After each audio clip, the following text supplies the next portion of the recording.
আসসালামু আলাইকুম, welcome back to my channel. সবাই কেমন আছেন? আমি আল্লাহর রহমতে ভালো আছি। এই যে পিচ্চি পিচ্চি ছোটো ছোটো দানা বাচ্চাদের দেখতে পাচ্ছেন, এরা কারা বলেন তো?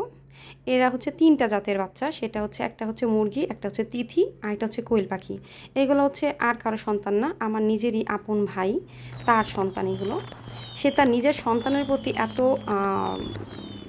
এতটা কেয়ার ছিল না যতটা এদেরকে কেয়ার করে।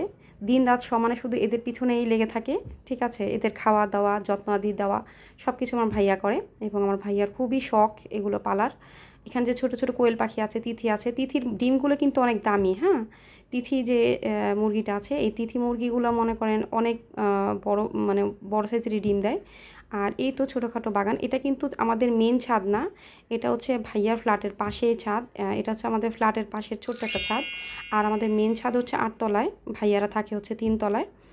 তো এই তো এখানে কিছুটা গাছের কিছুটা টাচ রেখেছে, বাগানের কিছুটা টাচ রেখেছে, যেহেতু তার বেডরুম পাশে, বেডরুমের থেকে যাতে একটু অক্সিজেন পাওয়া যায় এবং দেখতে যাতে সুন্দর লাগে এর জন্য।